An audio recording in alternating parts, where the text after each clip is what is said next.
David, what are we? Shut up. David. David. David. David. David, you're a dick. David. David. Our David. David owned a brilliant gallery. David, are you a dirty peeping Tom? David. David. David. Is what's happening. David. David. David. David. David. David. Oh my God, ew, David.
God damn it. Damn it. Can we just start this over? We're just gonna start it over. David, what are we? Shut up. David. David. David. David. David, you're a dick. David. David. Our David. David owned a brilliant gallery. David, are you a dirty peeping Tom? David. David. David. Is what's happening. David. David. David. David. David. David. Oh my God, ew, David.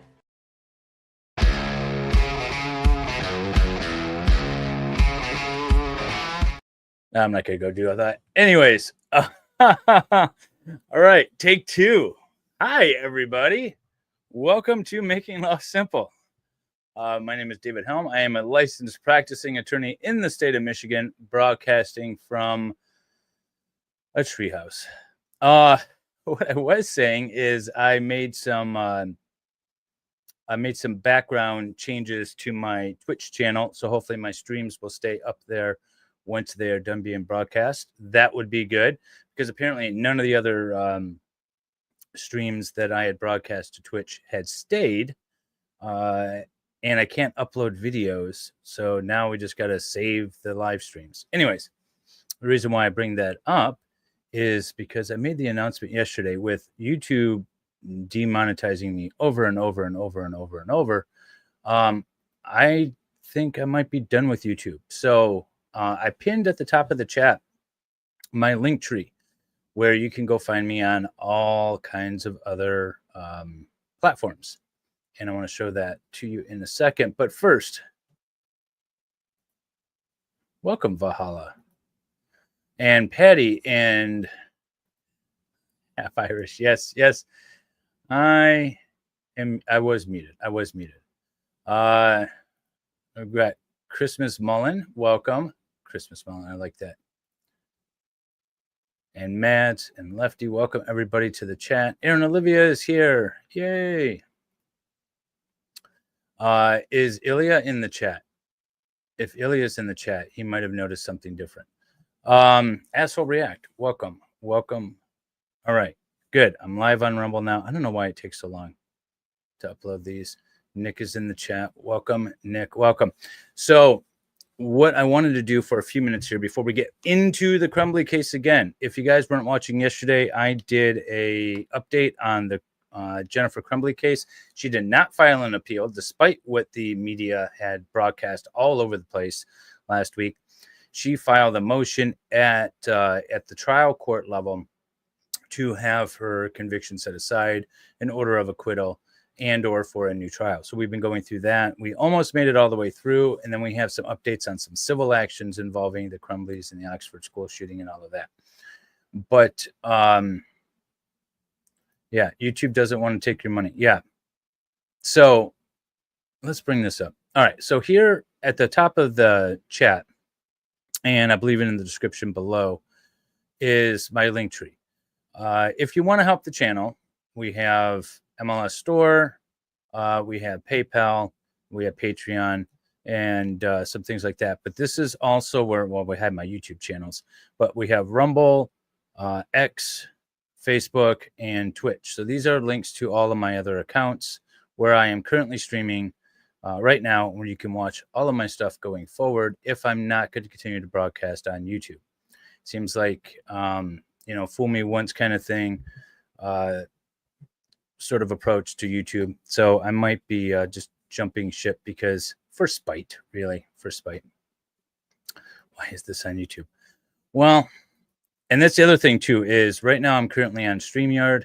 Nick Staroff over here, and if you guys aren't subscribed to him, you need to be, turned me on to a new streaming platform, which I'm getting used to, and I haven't streamed from it yet, but it is a little bit, I'm a little confused. It's a little different. So I want to make sure that all the platforms are set up to stream on before I start using that. And StreamYard was just easier, just go live. So that is what I am doing. I think that unique content thing might be the automatic one. I'm sure you can dispute it. Yeah, I don't know. I just got an email one day and it says I didn't have enough unique content. And so they took away my monetization. So we are here now. But I did want to show you this too, because somebody had mentioned yesterday during the stream, or maybe it was just after, that I should have a merch store. I do have a merch store. It is right here. And you can go buy stuff. This I really like. This is my Reasonable Prudent Person line of things. So we have shirts as well as mugs and things like that. But then you also have the regular MLS stuff. And then we got some Jody mugs. I got some Jody mugs behind me. So I do have a merch store for anyone who is at all interested. No obligations. I don't expect anyone to buy any of my stuff. But if you want to, it is there. So all of that, though, can be found on my link tree. So, but let's get into the rest of this motion here. So, hang on. I went too far. I got to back up. I was reading ahead a little bit, and I'm that kind of student. So, and if you guys have a question in the chat, go ahead and put a red question mark in front of it, around it, exclamation point, something like that, so I can see it and try to answer it. And if I don't get to it, go ahead and post it again. I'd like to be able to answer your questions. That's partly why I do this. So I'm not trying to ignore you. And if you're in Rumble or X or Facebook, I can see your chats as well. So don't be afraid to chat away. And I got Slidey Pie and Rumble. And let's see here. Is anyone on Twitch? One person's watching on Twitch. It's probably me. Let's see here. You're stealing ad revenue. Massive channel you're clipping from. The massive channel that I'm clipping from. Dolly Talk. Yeah. Stealing all of Dolly Talk's content. All right. So where we left off, the defense, Jennifer Crumbley's defense attorney, was sort of in the middle, but kind of cleaning up the arguments of no legal duty. So the essence is that there's no legal duty for her to protect the victims of her son. And so that's where we left off. They outlined the law fairly well. And that really wasn't addressed at the trial level. Again, the reason why they brought this is because when you go to the appeals, you need to have preserved the issues at the trial level. And if you didn't raise the issue at the trial level, then you can't argue it at the appellate level. So when the appellate brief was due, or a couple of days before it was due, they filed this motion at the trial court level to address these issues. Now they can raise them in the appeal, such as duty and whatnot. Do you think it is likely that Ms. Crumbley will get a new trial? I don't think it is likely from this motion. If I was a betting man, I would say that there's going to be no oral arguments, and the judge is going to summarily dismiss this motion. And then it'll go to the Court of Appeals. And depending on how the Court of Appeals responds to this, now the duty issue was never raised with the Court of Appeals, as well as the fact that the couple of the witnesses had plea deals that nobody knew about. None of that stuff was raised with the Court of Appeals the last time they were there. So I don't know. I'm not sure where I would go with the Court of Appeals. You know, it's hard to overturn verdicts like this. They might tighten up the laws, but still say that the state met its burden in this particular case, so it's moot. They might tighten up the laws and say that the state didn't meet its burden, and therefore she gets a new trial. So like the Court of Appeals could say, well, here's specifically how we're going to address this issue going forward, but I still think the state met its burden in this case. They could do that. So I'm not sure. But this case, or this motion, is definitely not going to get granted. I'd be shocked. Hey, got Lefty over there on not Discord, on Twitch. Welcome. All right. So at the time of the shooting, Ms. Crumbley was under no legal duty to safely store the firearms that her son accessed and used to commit these murders. Nor can, and it's like they put this headline in the middle of a thought, nor can Ms. Crumbley be held criminally responsible under the prosecutor's theory that she was grossly negligent by storing the firearm and its ammunition so as to allow access to the firearm and ammunition by her minor child. That's taken directly from the jury instructions. At the time of the Oxford shooting, Michigan law imposed no legal duty on Ms. Crumbley to prevent her son from intentionally accessing and using the firearm to commit murder. Since the Oxford shooting, the Michigan legislature passed a safe storage gun law. Under the Michigan's recently enacted safe storage statute, an individual like Ms. Crumbley could have been criminally responsible for failing to safely store the firearm as required under the statute. But at the time of the shooting, there was no such statute that criminalized the gun owner's failure to prevent a minor from accessing the firearm, causing injury. Indeed, the legislative history of MCL, this is the particular statute that was passed, makes it clear that at the time of the shooting, prosecutors lacked the necessary tools to reliably convict an individual of an offense resulting from an unsafe storage of a firearm. One of my past streams that I completely boomered it was a Senate hearing on this very statute when it was being contemplated. And the Oakland County prosecutor testified. And this is essentially what she said. I say I boomered it because I shared my screen a lot like I'm doing now, but I didn't share any of the audio. So for like 3 hours, I'm sitting there commenting on a video that nobody else can hear. And I just took the whole thing down. Is my chat not working?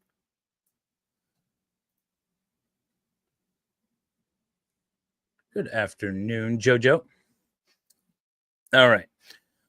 One argument proffered in support of Michigan's safe storage statutes even mentions specifically the Oxford school shooting. Testimony also indicates the mass shooter at the Oxford High School shooting on November 30th, 2021 would not have been able to obtain a firearm under the bill's safe storage law because the shooter unlawfully obtained the firearm from his parents. Well, that is a question of fact. As this legislative hearing reveals, at the time of the Oxford shooting, there was simply no law in place from which to impose a legal duty on Ms. Crumbley to prevent her son from accessing the firearm to commit intentional criminal acts. Despite the absence of such a law from which to impose a legal duty on Ms. Crumbley, the prosecutors charged her anyway, notwithstanding that Ms. Crumbley had not violated any statute, nor had she committed any crimes. And the case law that does discuss gun owners' obligations to keep the firearms out of the hands of the minor children do so in the context of preventing accidental shootings by children, not intentional crimes. And that's the case. This might actually be the case. Let's see here that I spoke about yesterday, which is where the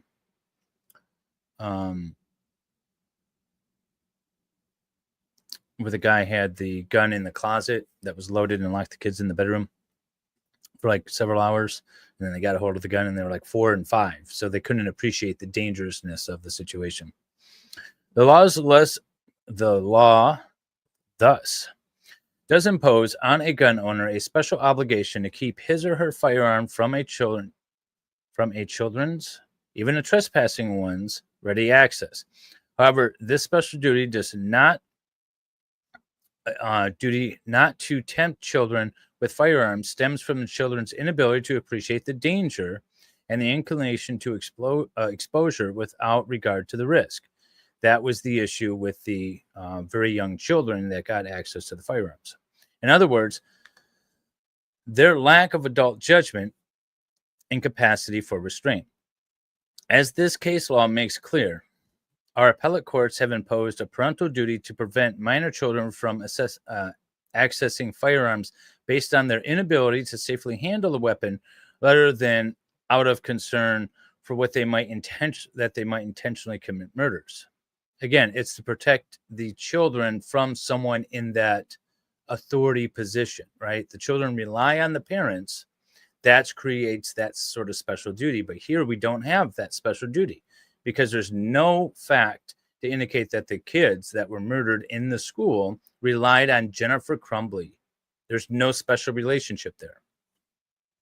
There is, however, again, with this guy, the counselor, who got the favorable immunity deal.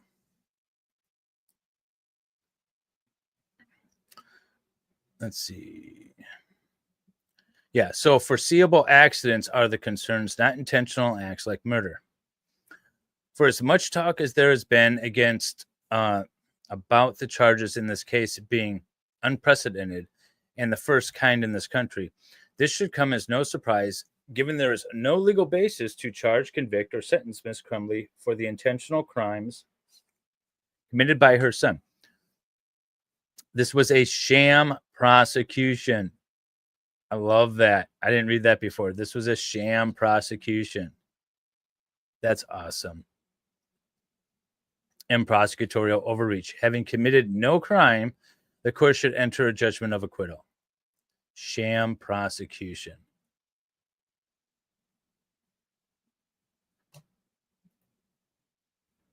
Oh, this guy blatantly lied on the stand and then changed the story between his first direct and his second direct. Yeah, he absolutely did. Absolutely. Yeah, this guy you're talking about. Yeah, and he had an immunity deal. And he was paid by the school district to sit at home for 9 months. He made like $45,000. So if we look at, this is an article, by the way, I'll reference it again. A link to this guy's channel is in the yesterday stream. But he posted this on October 22nd. And it says that the Oakland County Prosecutor's Office with the immunity thing, but then it was also, what is it, $45,000? Can't remember. Maybe it was, here it is. $45,000. He was paid $45,000 by the school district just to sit at home and be still employed until the case, until the trials for James and Jennifer were done. Even if the court were to conclude that Miss Crumbley owed a legal duty upon which she could be prosecuted for involuntary manslaughter, any such duty was superseded under the doctrine of in loco parentis, which I don't really know that phrase, because her son was under the control and supervision of the school officials at the time of the shooting. Even assuming argumento means for the sake of the argument, right? So Jennifer Crumbley's attorney here is not stipulating to a legal duty. He's just saying for the sake of argument. Let's assume there was a duty, right? That Miss Crumbley had a duty. Nonetheless, did not owe the legal duty to the victims of the shooting, given that the shooter was under the custody and supervision of the school at the time of the shooting. So they're saying that there's a superseding cause. Now, typically there's a superseding cause with any intentional wrongful acts, right? The intentional wrongful acts are usually the superseding cause. And they're saying even despite that, there is still another superseding cause, which is the fact that he is under control of the school. Don't think these parties or parents should have been charged. I don't think so either. I don't think they should have been convicted. I think they should have received our sympathy. In my mind, they are just as much victims of their son's intentional wrongful acts as the other parents in the school and that lost their children, because they lost theirs. Theirs is going away for the rest of their life, or his life rather. Well, their lives too, I suppose. So I believe they deserve sympathy rather than convictions. How'd you go to law school and not learn basic Latin legal phrases? You know, I've got there's a misconception that we study Latin in law school. We don't. The American legal system has moved away from Latin for so long. This phrase I have never heard in my life, but I understand what it means. It means that it's the same thing with technically. I think technically, before there was the statute that sort of honed it in a little bit, a teacher acted in the place of the parent. And so you talked about, baby boomer generation, then they would say, our teachers hit us with rulers and whacked us on the knuckles and spanked us and whatever, because they were standing in place of the parent. And until there was a statute that says teachers shall not invoke corporal punishment, that was perfectly legal because of this, whatever phrase it is, in loco parentis, standing in place of the parents, basically taking over that supervisory role. So Hopkins and Ejax, this guy stood in the shoes of the Crumbleys under the doctrine known as whatever, parentis. And not Miss Crumbley were the ones who had the legal duty to the victims based on their special relationship. The Supreme Court recently explained this doctrine as follows. The phrase in loco parentis literally means in the place of the parent. Oh, see, I was right. A person in the place of the parent is one who has assumed the statute and obligations of the parent without the formal adoption. We have recognized this, at least in a limited sense. The relation of a teacher to a pupil is of one in loco parentis. Indeed, the common law doctrine arose in the educational context. Blackstone's commentaries and the law. A parent may also delegate part of the parental authority during his life to a tutor or a schoolmaster of the child who is in loco parentis and has such a portion of the power of the parent committed to his charge, visa that of restraint and correction, as may be necessary to answer the purposes for which he is employed. So like a school principal can grab a kid by the arm and drag him down to the office, right? The power allowed by law to the parents over the person of the child may be delegated to a tutor or an instructor, the better to accomplish the purpose of the education. Or like a wrestling coach might be able to throw you around. Football coach can, whatever, make you run. Here, any duty owed by Miss Crumbley was displaced or at least temporarily suspended under the doctrine of in loco parentis while her son was at school. That's actually, it's a very unique argument that nobody has phrased this way, and I really like this, the way it's starting. I haven't read this yet, so this is all new to me.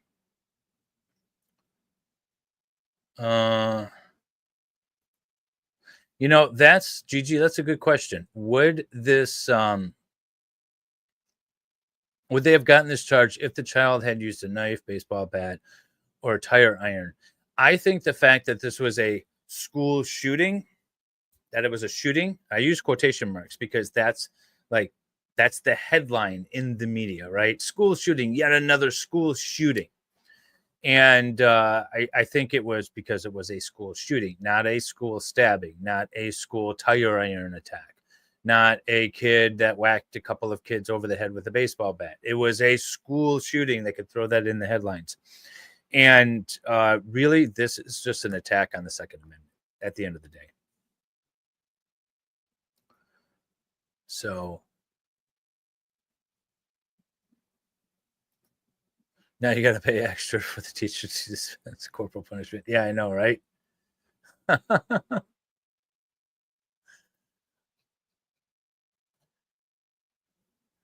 But no, I don't think so. I think it was because it was a shooting. That's why these charges were brought. There's a lot of, with the advent of everyone having a cell phone and everyone having a camera on their cell phone, you get a lot of in-school fight videos, right? And you see like 3 kids jumping on one and beating the crap out of them. They're not charging the parents. The evidence at trial showed that Miss Crumbley was summoned to the school by Mr. Hopkins for a meeting during which Hopkins and Ejax expressly told Miss Crumbley that she did not have to take her son out of school. Yep, that was all on recording. It wasn't even testimony. It was recorded. To the contrary, the decision was made by Hopkins and Ejax that Miss Crumbley's son posed no danger or risk, that it would be better if he stayed in school around his peers. Yep, that was testified to by this guy. Miss Crumbley left the meeting around 10:50 a.m. The shooting began approximately 2 hours later at or around 12:50 p.m. At the time of the shooting, Miss Crumbley was not at the school and thus did not exercise any control or supervision over her son's actions. The absence of such control, custody, and supervision precludes any finding of a parental duty on Miss Crumbley's part to control her minor child. And what the prosecutor said at the case was like, well, then they should have immediately gone home if they didn't take their son with them and go look for the gun. Okay, let's assume they did. What would that have done? Because he was already in school with it. Hey, Tom Gillis, welcome. Welcome, sir. Let's see. Charging the parents is a problem. Kids could be rehabilitated, possibly. I don't know about this particular thing. I remember years ago, I don't know if it was late 90s or early 2000s, there was a guy that would drive around with his car and his son was in the trunk and he was shooting random people out of the trunk. That kid was recently released. And so presumably you could rehabilitate. I don't know. DC Sniper. Yeah. Was it the DC Sniper? Yeah. That kid was out. That kid's out now. From what I understand, he was out. Maybe I'm mixing up 2 different cases. But anyways, so I mean, I believe that kids, especially, he was young. He was like 12 or something. There is a point at which you can kind of redirect kids and at least make them somewhat productive in society. In its instructions to the jury, the court made clear that Miss Crumbley's duty was dependent on the jury finding both that she knew or had reason to know she had the ability to control her son or her minor child. So she knew or had reason to know that she had the ability to control her minor child. So first of all, she had to have had the ability to control her minor child, and she would have to have known it or reason to know that she knew of the necessity and opportunity for exercising such control. So she would have had to have known, first of all, that she had the ability, but also that there was a need, right? This is that there was a need. Based on the record evidence, Miss Crumbley could not, at the time of the shooting, exercise any control or supervision over her son. The school officials, on the other hand, did maintain custody, control, and supervision over the shooter. This observation led one of the panel members in Crumbley 1 to question why no charges were brought against Hopkins. While the prosecutor has wide discretion in deciding whom to charge with a crime, citation omitted, I note that Hopkins conspicuously was not charged by the prosecution in this case, despite his encounters with the shooter on November 29th and November 30th, the day before and the day of the shooting.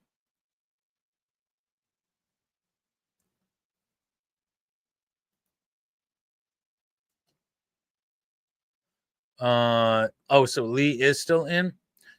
Then maybe I'm thinking of someone. There was another case where kid 12 was shooting people. Maybe it was a local case, and he's out now. I think back in high school, my parents had no idea what I was up to. Oh, yeah. I mean, mine either. I mean, they might have some idea, but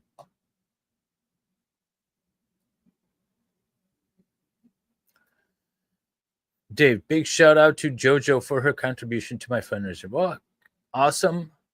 JoJo, good job. Let's see. If you know what, I'm going to make you a mod because then you could drop a link to your fundraiser. So, Nicole, you have now Salvador's mod or mod wrench. If he wants it back, he's got to come get it from you. Judge Ryerden's questioning, I don't know why, of why Hopkins was not charged was based on the observations that under the doctrine of in loco parentis, Hopkins and Ejax, not Ms. Crumbley, were the individuals who had control and supervision over Ms. Crumbley's son at the time of the shooting. And it was the joint decision by Hopkins and Ejax that the shooter would stay in school with his peers, notwithstanding the events leading up to the meeting. And the events would be he was looking up bullets the day prior, and then the day of, he had a drawing on a math homework. And that drawing was of a gun and bloody people being shot by it. And the gun was like 6 stories tall. So I don't know whether you want to say it's accurate or not. Accordingly, even if the duty standard taken from negligent parental supervision claims applied to Ms. Crumbley, her duty ceased when she entrusted her son to the supervision of the school. And even if, and this is the thing, but streaming about this case for the last couple of years, people who are on the side of James and Jennifer Crumbley are guilty and they're right where they should be, still point to this fact that the school should still be charged, right? Or the school of the teachers, the parents, or the school administrators. So most people that I've dealt with, and there might be some out there that aren't in this camp, still say that regardless of what happens to James and Jennifer Crumbley, the school should still be charged, or the school officials.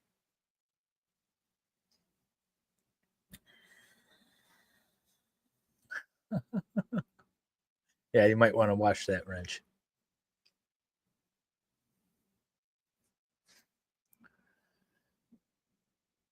No, where was I? Generally, unless a parent entrusts the child with another person who agrees to assume the duty of supervision of the child, the parent's duty to supervise continues. Yes, but the school has voluntarily taken on that job. Other jurisdictions have applied the same framework to finding that a parent cannot be held liable for the tortious and criminal acts of her minor son, where the parents did not observe and was not in the position to control the conduct which endangered the injured parties. Robinson involved claims against the mother for failing to control her 17-year-old son who killed a man during a robbery in a bookstore. In Robinson, the court noted that the general rule that absent a special relationship, an individual owes no legal duty to control the conduct of another person. In applying 316 of the Restatements of Torts, the court went on to note that the defendant mother, like Miss Crumbley, had no effective control of her son at the time of the shooting. The ability to control the child rather than the relationship as such is the basis for finding of the liability on the part of the parent. So the ability to control. Remember, we go back up here. This is what the jury instruction was. Okay, so this is the jury instruction. She knew or had reason to know of her ability to control her son. So I don't know why they bolded and italicized this one. Well, they were emphasizing the fact that she didn't know about it. But she has to have the ability to control her minor child, right? That is the key part here. There's no ability in this situation. According to Robinson, the key question under this asked whether the parent had notice of her son's propensity to commit violent crimes, and if so, whether the parent had physical custody, control, and the immediate authority over her son at the time of the criminal act.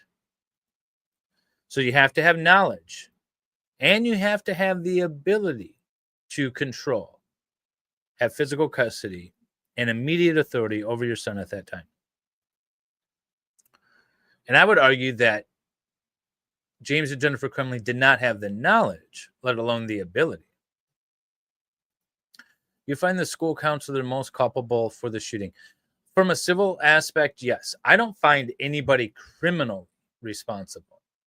I don't think anyone should be criminally responsible except for Ethan himself. As far as civil culpability, the school counselor and the school are number one. The parents could be number two, maybe. But under this reasoning, I don't think we'd get to a civil culpability for the parents. We'd get it definitely for the school, though. Special relationship means in this context.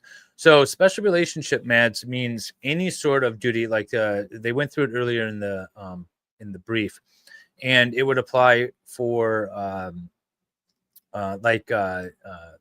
landlord-tenant situation, doctor-patient situation, things like that. There needs to be some sort of situation in which the one party, the injured party, puts their trust entirely in the non-injured party, right? So in this case, it would be Jennifer Crumbley's is being relied upon specifically by the 4 killed students, right? But there's no relationship there that would create that reliance. So therefore, she doesn't have a duty. And then under this theory, which by the way, this is entirely civil. This is not criminal. And it was pointed out by me. It was pointed out by a number of other talking heads. And then it was also pointed out in this motion that the prosecutor is using civil standards to convict people at the criminal level. And so all of this that I'm highlighting here, this is a civil case. This is not a criminal case.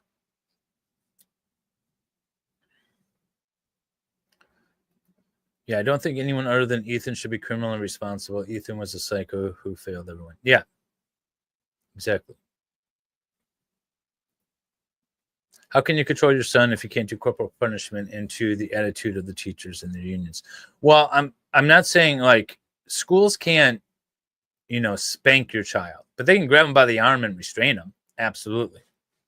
So when I'm talking about corporal punishment, I mean like the wax on the fingers with the ruler or anything like that, that sort of stuff they can't do, but they can physically restrain your child. Yes, and please hit that like button. And Nicole, did you? Okay, you did. Everyone go check out Nicole's fundraiser. 90,000 steps. That's a lot of steps in 1 week for Alzheimer's. So guys, go check it out. Donate if you can. I know it's the holiday season and everyone's tight, but if you can, that would be greatly appreciated.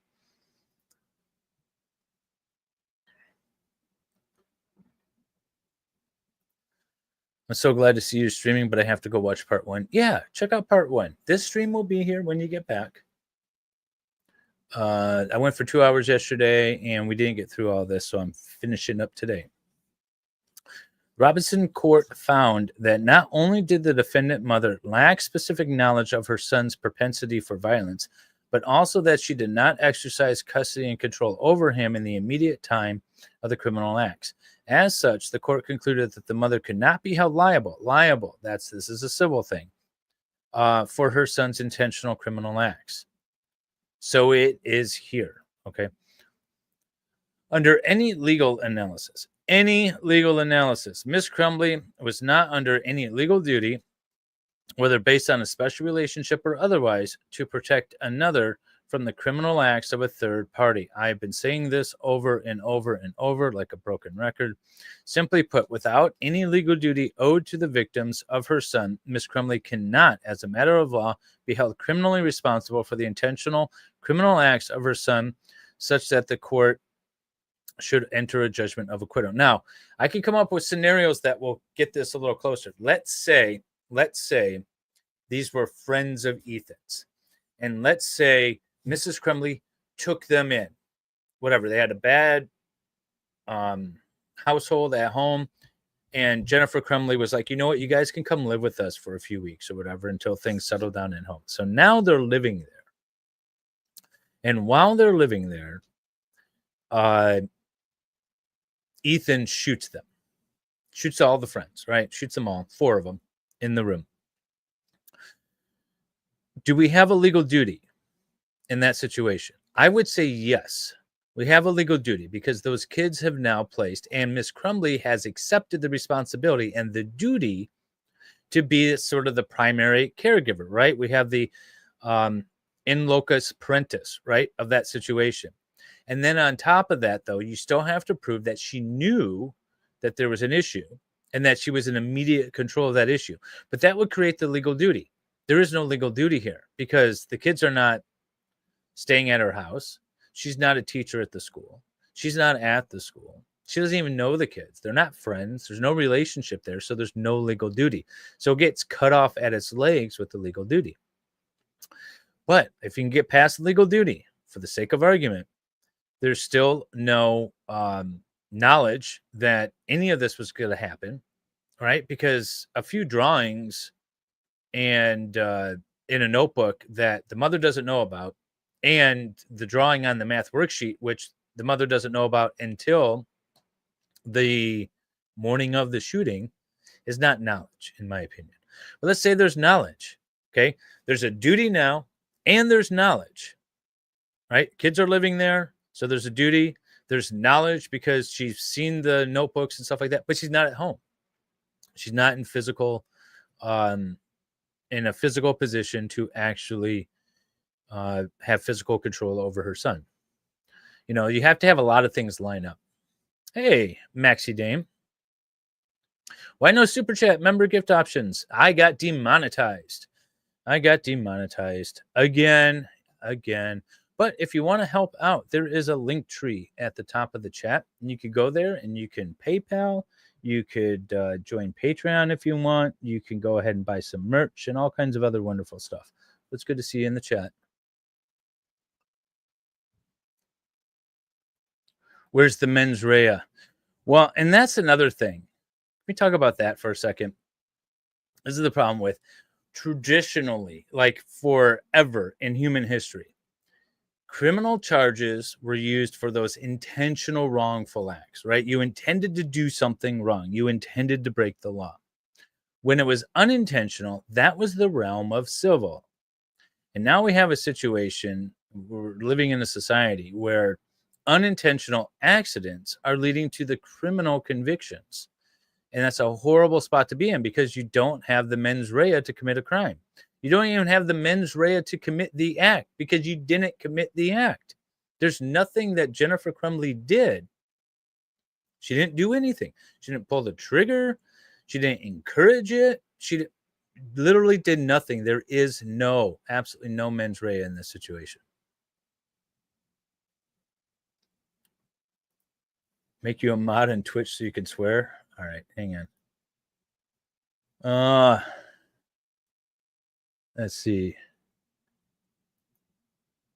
All right, you're modded. Now you can swear away, Lefty.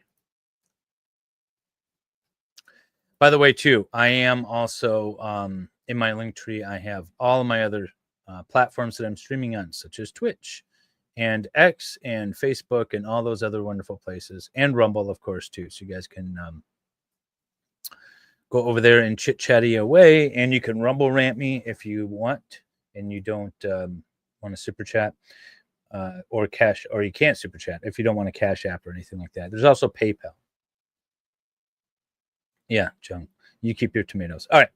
Miss Crumbley was denied her constitutional rights to a unanimous jury verdict where the prosecution argued 2 alternative theories of guilt of involuntary manslaughter, and the trial court failed to provide a specific unanimity instruction that the jury was required to agree on one of these 2 theories. So we talked about this at the trial too.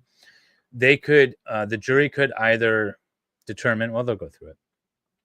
But basically, half the jury could say she's guilty of this crime, and the other half of the jury could say she's guilty of that crime.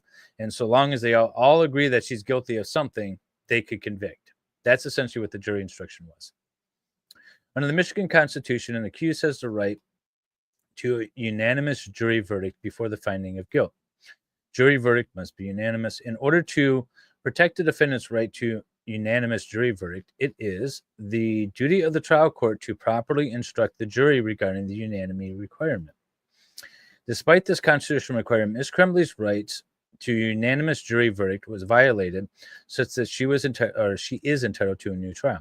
Here, the prosecution proceeded at trial on two factually distinct alternative theories of guilt of involuntary manslaughter. Specifically, the prosecutor argued, 1, that Ms. Crumbley caused the victim's death by gross negligence arising from the storage of the gun used by her son in the shooting, and 2, Ms. Crumbley had a legal duty to control her minor child so as to prevent him from immediately harming others.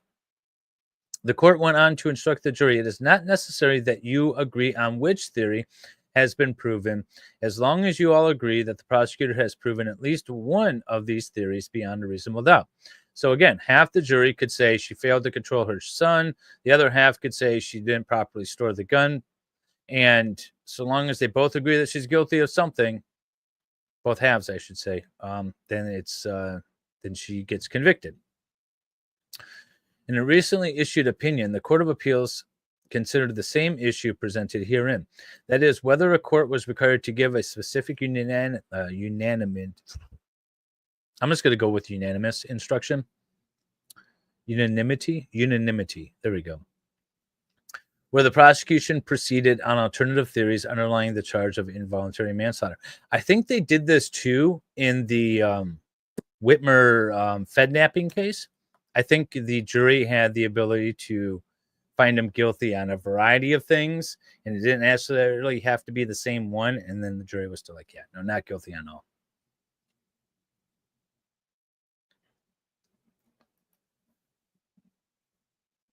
You can't use dirty words on Twitch.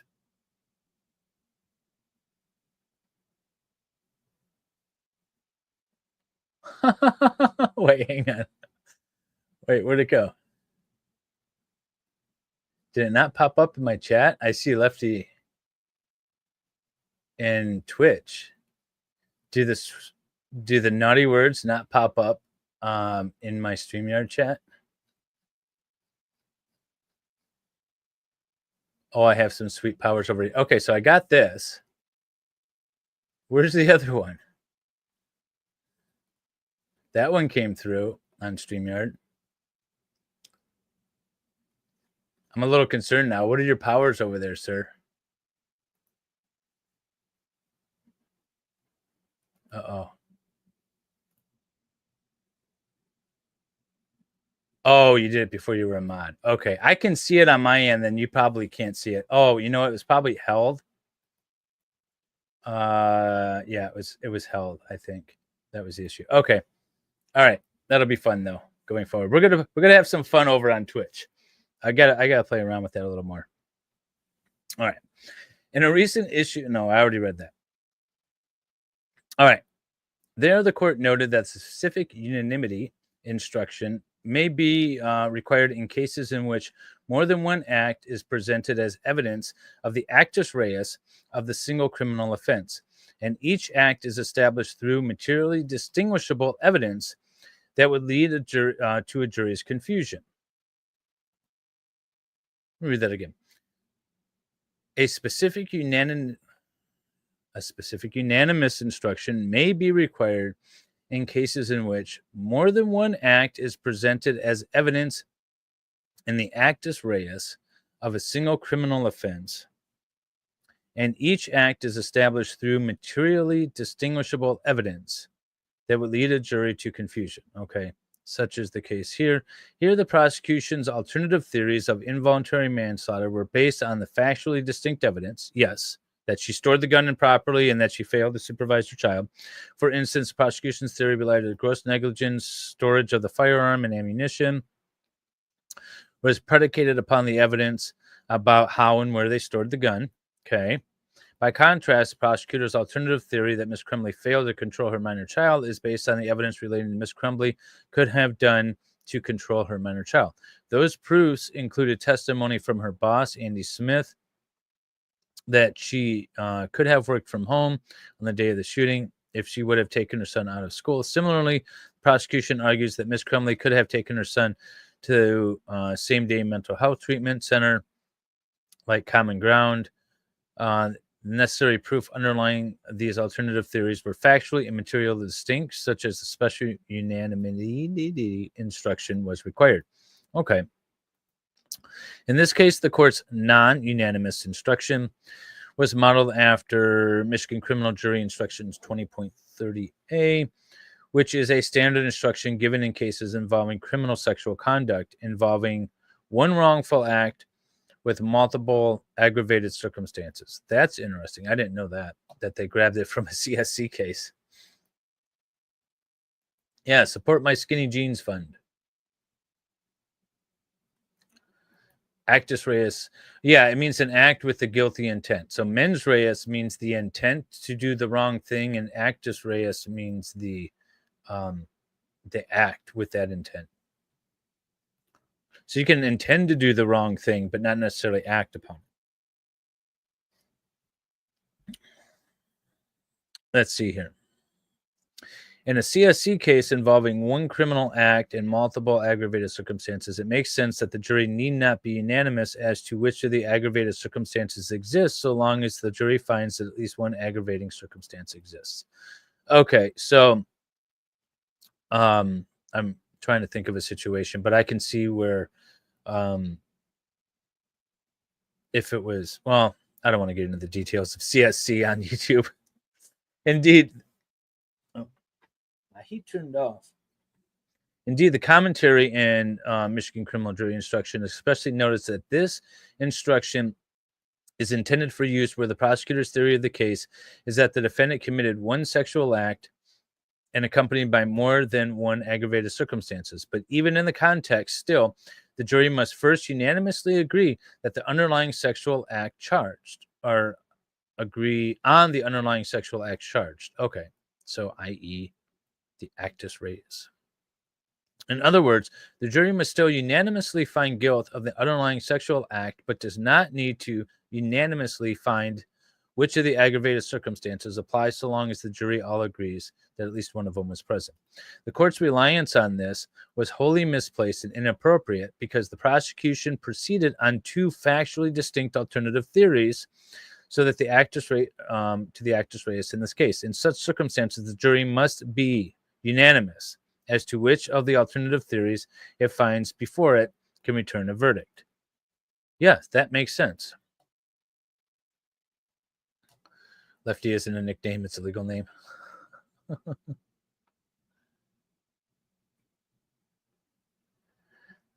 Okay, so the mod authorities is the same as YouTube, but better UI for modding. Okay, that is good to know, Lefty.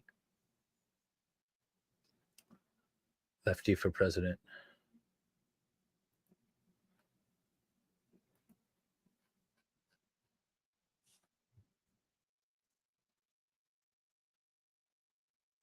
Here, the court not only failed to give specific unanimous instructions, but rather it instructed that the jury could find guilt even if the jury did not all agree on which theory has been proven, as long as you all agree that the prosecution has provided at least one of these theories beyond a reasonable doubt. Now, there is a motion or a portion of this motion coming up for ineffective assistance of counsel. I have no idea what it says. I didn't read it. I have a suspicion, though, because I did not hear a motion regarding this jury instruction. So I have a suspicion that there was no objection to it.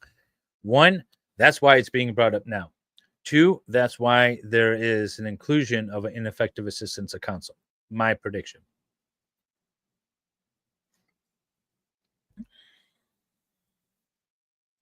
Perhaps only 6 jurors believed that Ms. Crumbley was guilty of involuntary manslaughter based on the theory that she failed to control the minor child, while another 6 believed that she was guilty of gross negligence on how the gun and ammunition was stored. If the jury were so divided in this matter, and if the jury would have been properly instructed as the unanimous requirement relating to the alternative theories, it would have resulted in a hung jury. But because neither of the instruments or the instructions nor the verdict form included such instructions or questions, it is impossible to ferret out how the jury reached its decision, or whether, are they going to ask that the jury be pulled in? They did ask for an evidentiary hearing. So that's not going to happen. They're not going to bring the jury in. But interesting if they're asking for it.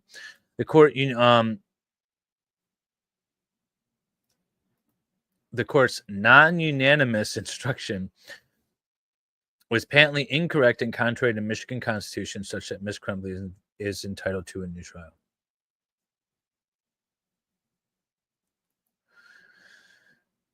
Michigan Congress passed a law making parents criminally responsible for school shootings in addition to, hang on a second.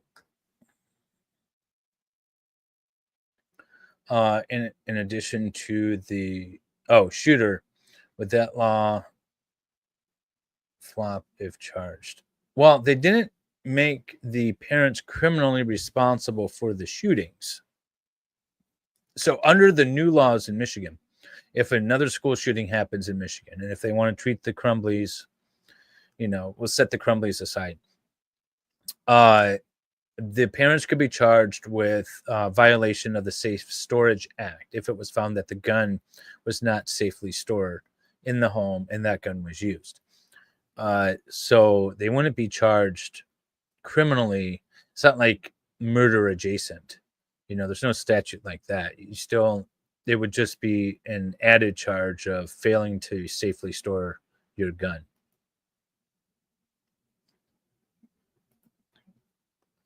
You're on YouTube. No, you're not.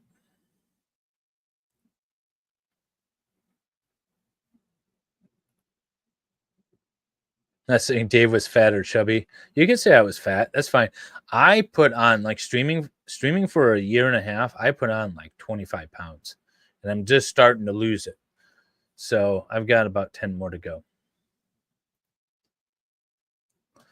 All right. Ineffective assistance of counsel. This is the last portion of it. I have not read this at all. To the extent that the court finds that Ms. Crumbley, by and through her counsel, either waived or stipulated to any of the errors raised herein, the court should excuse any such waiver based on ineffective assistance of counsel. In People v. Rudolph, the Supreme Court explained, establishing the ineffective assistance required the defendant to show, one, that the trial counsel's performance was objectively deficient. I did invite Shannon on, and I'm hoping to interview her at one point. Objectively deficient, and two, that the deficiency precluded or prejudiced the defendant.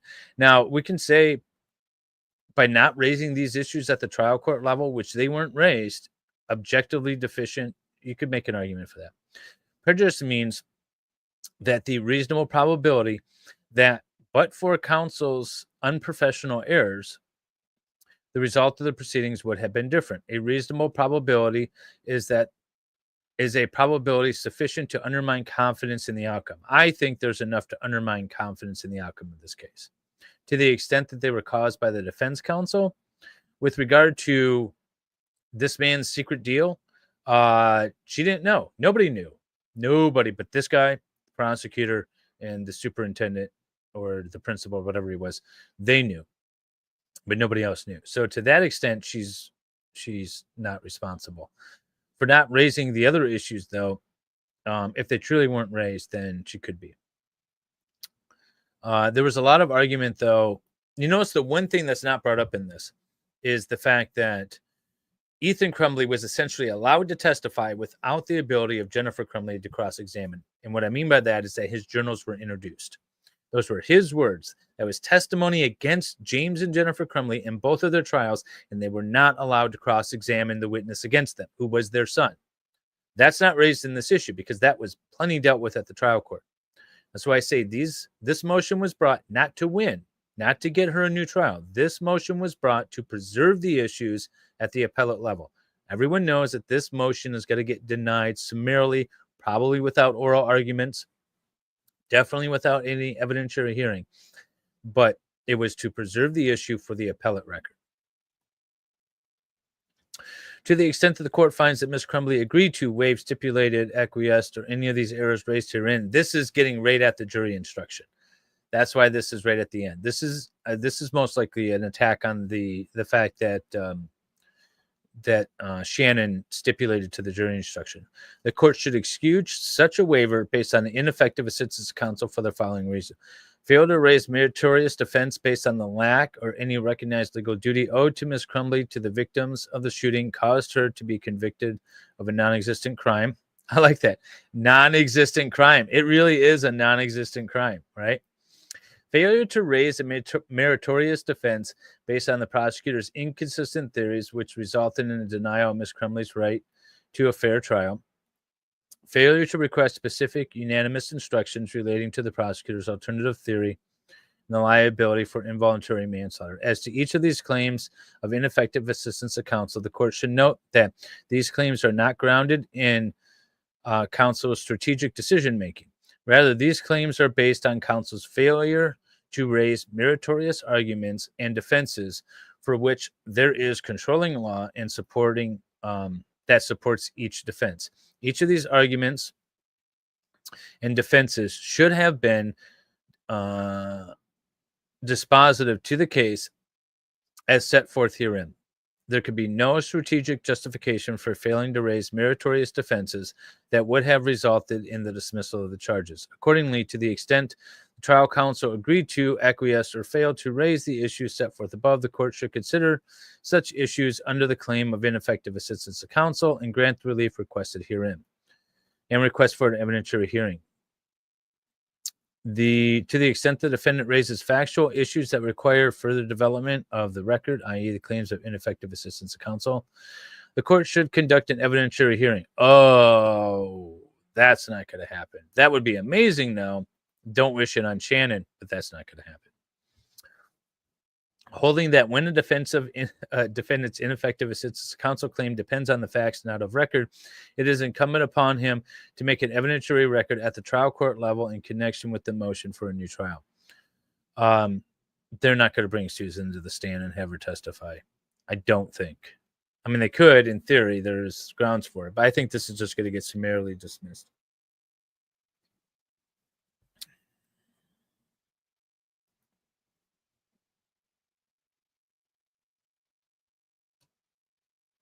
You know what? I said it before. I am tired of people so fixated on my body. You know, people look at it, you sexualize me. I don't ask for it. All right, so that's the end of this motion. Proof of service. The hearing is January 8th. If there actually is a hearing, and I'm capable, I'll be in Sweden, but I'm going to bring on my laptop and stuff. I should be able to broadcast it if there is a hearing. But I don't think there's going to be a hearing. I think the court's going to end up dismissing it. Or not dismissing it, denying the motion at the onset. You DM'd me on Discord. Oh, Nicole.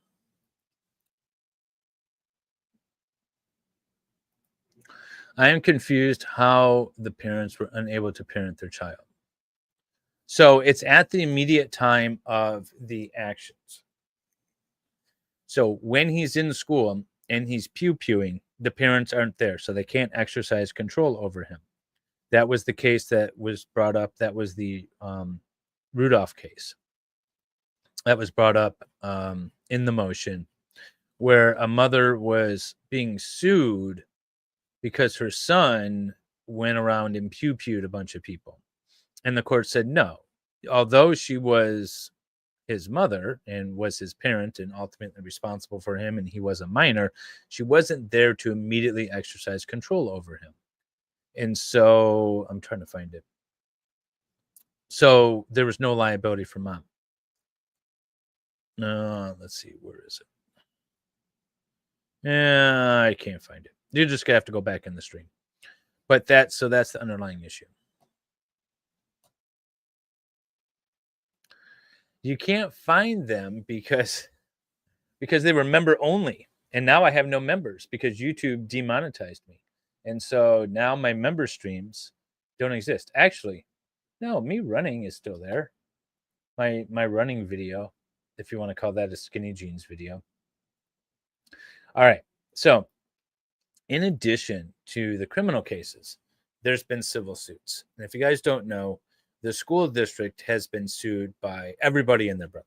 James and Jennifer Crumbley have also been sued. For what it's worth, they're in prison. They will be for a while, so have fun collecting. But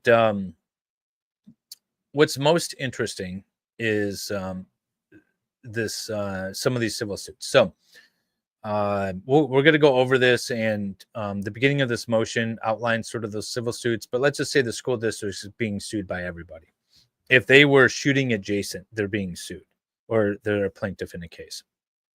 Now, and the school, of course, has an insurance company that covers the potential liability in this case.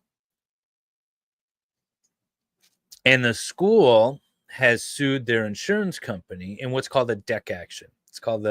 It's short for declaratory action.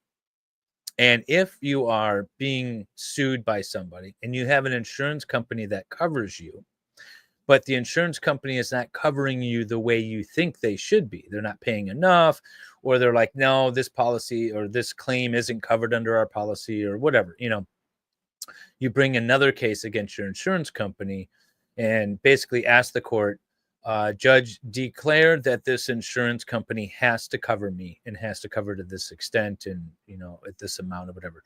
It's a declaratory judgment.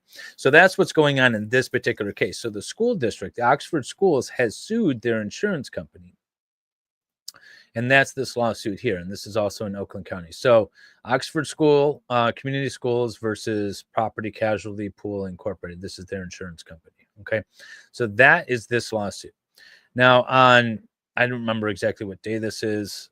This was a few weeks ago. This would have been like a couple of months ago, actually. They filed this motion. So plaintiffs. So this is the school district's motion against their insurance company for summary disposition. Now, summary disposition under C9 and C10 is basically, it's a factual dispute. We're saying, judge, there's no dispute as to the facts, and the defense hasn't raised any legitimate defense. So just, give us what we asked for as a matter of law, because there really is no dispute. That's what this type of motion is. You weren't fat, but your face is less round. You're just coming in with all the compliments, Nicole. I'm so glad I donated to your fundraiser and supported you and all of this. All right. So plaintiff Oxford Community Schools brings this motion seeking partial judgment on count 1 of the complaint, which seeks to a declaration under. This is going to get interesting. I know this is kind of like a weird technical little legal thing. The outcome is what's interesting. All right. Seeks a declaration under MCR 6.205 that the commercial general liability and express liability coverage in the insurance policy issued by the defendant is ambiguous and can reasonably be interpreted to provide separate per occurrence limits for each shot fired by student EC in Oxford on November 30th that led to the bodily injury. Yes, the school district wants the judge to say that under the contract with their insurance company, and their insurance company says, like, you're going to get $1 million plus an additional $4 million if the right circumstances are met for each occurrence that results in a claim. And the word occurrence, they want to say that the word is ambiguous, and it means, in fact, every shot fired. So Ethan shot 30 rounds. So they're saying for each shot fired is a separate occurrence. And each bullet is essentially a $5 million maxed out claim. The district has been named in numerous state and federal lawsuits filed by EC's victims, survivors, bystanders, and their families seeking damages of the district and its employees, alleging liability from, among other things, the bodily injuries caused by EC firing more than 30 separate shots on November 30th, 2021, which killed 4 individuals and injured 7 others. Ensure has been defending the district in the underlying suits under the policy that provides $1 million in primary general liability coverage and $4 million of excess coverage for each occurrence, with no aggregate limit and no deductible. So they don't have to pay anything out of pocket, and there's no maximum coverage. It's just $5 million in the right circumstances for each occurrence. You know, sometimes there's like it maxes out at a certain amount. Apparently, there's no max out here. There's no aggregate limit. Insurer has taken the position that will only indemnify the district for a single occurrence in the event of a settlement or a judgment in the underlying suits. As the brief below explains, however, the policy is ambiguous as to whether the underlying suits involve one or more occurrences. So long as the district's interpretation of ambiguous occurrence language is reasonable, Michigan insurance law requires that the policy must be interpreted in the district's favor.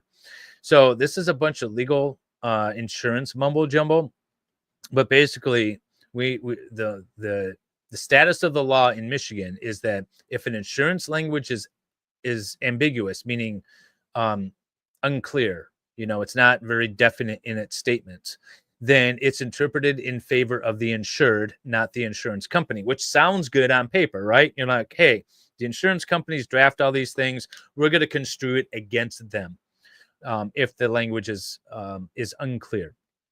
So ambiguous means it is unclear. Nobody really knows exactly what is meant by the word occurrence. One occurrence per shot fired that caused injury interpretation is reasonable as it is supported by the underlying allegations, indisputable facts, i.e. that the state of Michigan equally saw each shot as a separate act or accident, as it charged EC criminally for each victim as a separate offense. Now, what they're saying is that the state charged Ethan with 4 murders. So therefore, it should be 4 separate occurrences. I can get my head around that, but not around the idea that each shot fired is a separate occurrence, right? Each shot fired is a separate occurrence. That's what they're trying to argue here. Not each injury or each person injured. Each person killed, that'd be 4. Each person injured, that'd be 7. Total of 11 occurrences. Maybe I can get my head around that. Maybe. But I feel like the idea of a school shooting is the occurrence. It's one occurrence, the school shooting. I don't know. I don't know where I come down on this at the end of the day. That would be interesting precedent for wrongful cop pew-pewing. Yeah, right? Definitely. Yeah, remember? Yeah, the one that unloaded all stupid acorn. What a skittish ass cop. I mean, if you turn around and start shooting because an acorn fell on a car, you shouldn't be a cop. Ultimately, per the following brief, this case is ripe with partial resolutions under MCR 2.116C9, which is a summary disposition statute, because insurer cannot state a defense to the district's complaint. So that's a lack of a defense. And then the 10, C10 is that there's no dispute in fact. So the only thing that be decided is the law.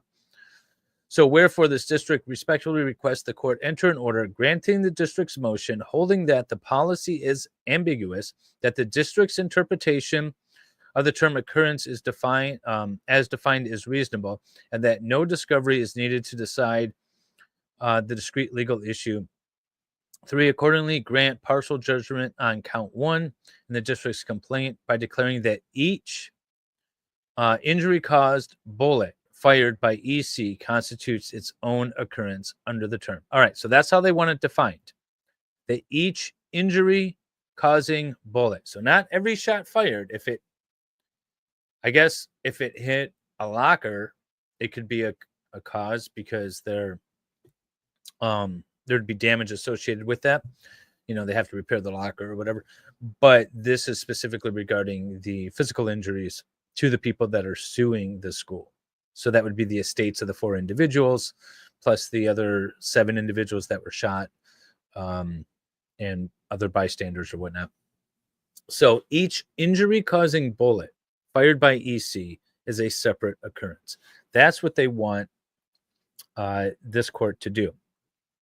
Some of the backstory here is that there's a ton of discovery going on.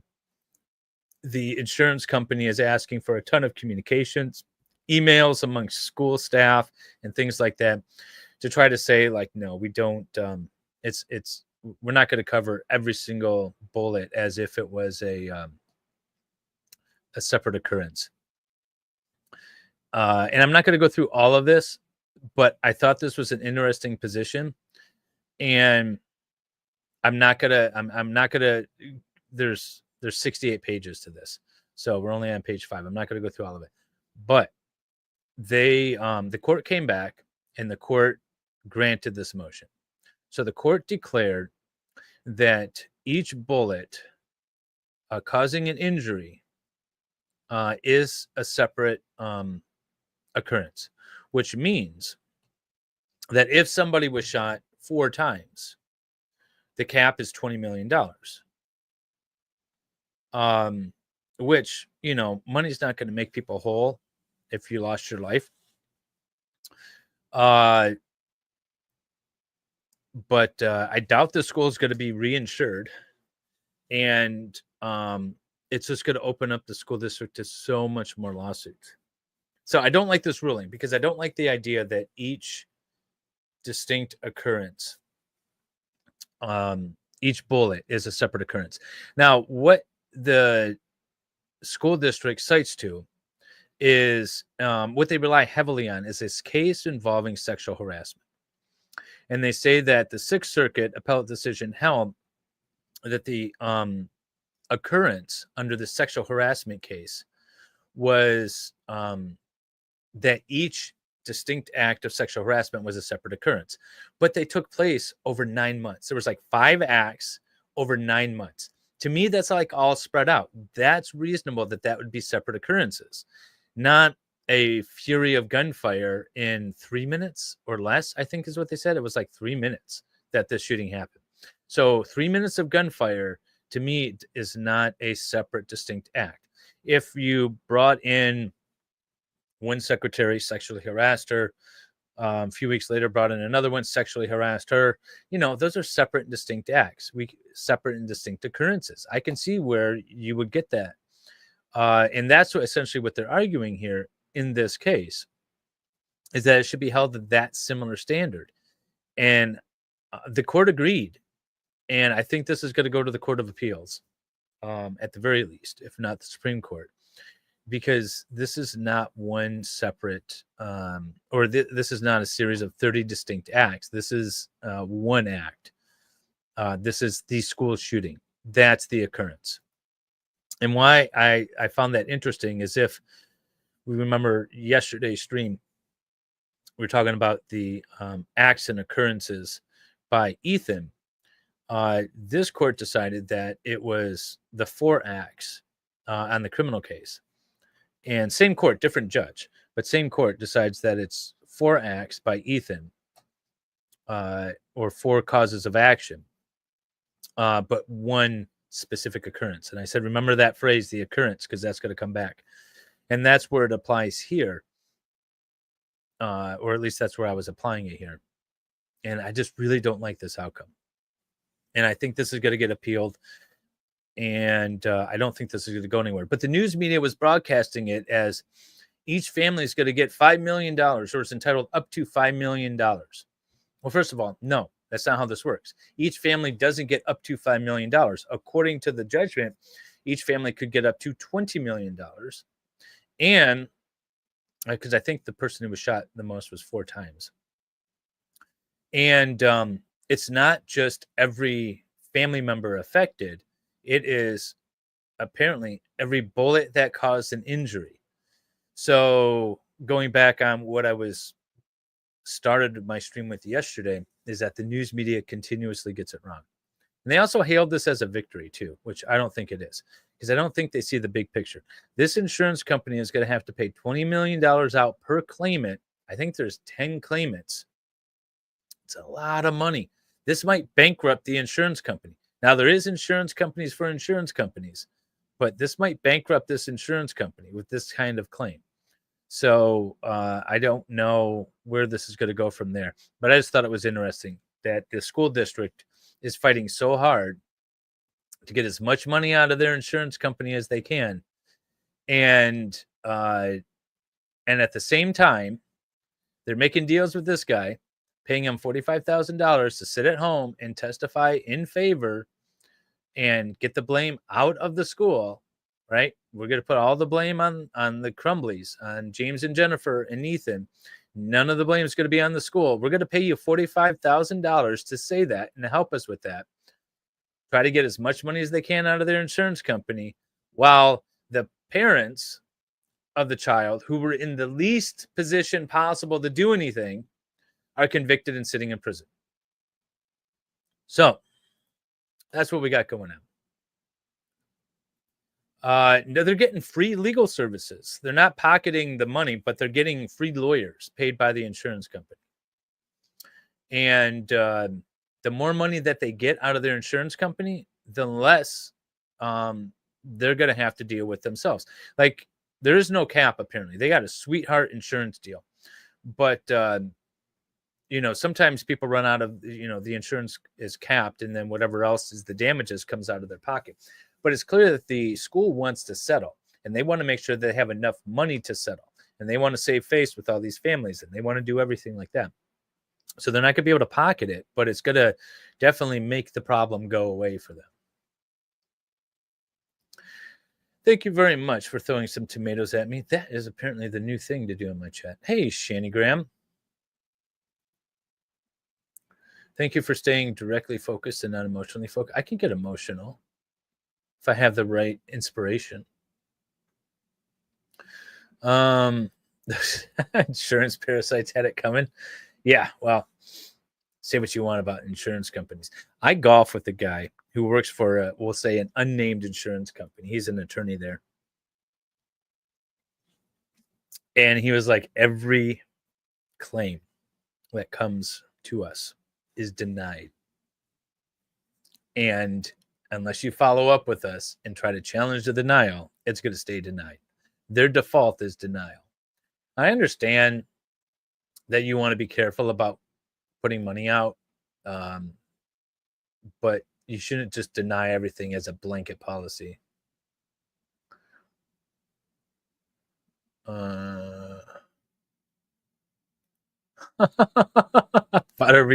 I saw that. It was like, I can't get past her outfit, I think is what you said. And I forgot we had so many comments about her outfit.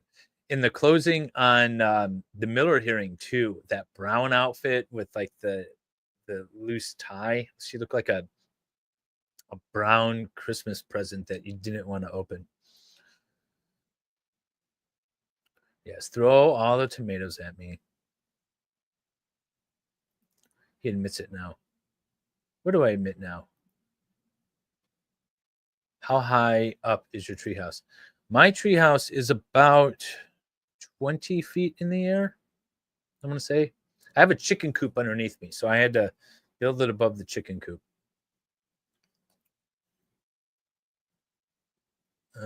Let's see here. Karen looks as a booty, if you say so. Happy birthday, Valhalla. Let's see. The lawyer for the insurance company, he admits it. Oh yeah, because we were just out on the golf course. I mean, he's not like the lawyer for the insurance company. He's like he's a lawyer, but I think he works in the adjustment department, where they do the claim adjustments and stuff. He was like, yeah, we deny everything.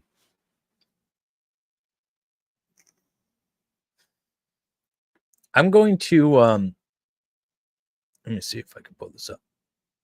Where'd it go? I'm going to repeat, since we have more people here now. If you want to support the channel, because I am not monetized, pinned at the top of the chat is my link tree, and I do have a MLS store, which I brought up. I have my Reasonable Prudent Person shirts, which I like. and mug, reasonable prudent person. I also have stickers and MLS stuff, some 3-hole wonder stuff. So if you want to support the show, you can do it that way. You can also do PayPal. This is my little grift part. You can do PayPal. I do have a Patreon as well as Cash App. Where's my Cash App? Where did that go? I have to put that back on here. Where did that go? That disappeared. Oh, well, I'll get that back up there.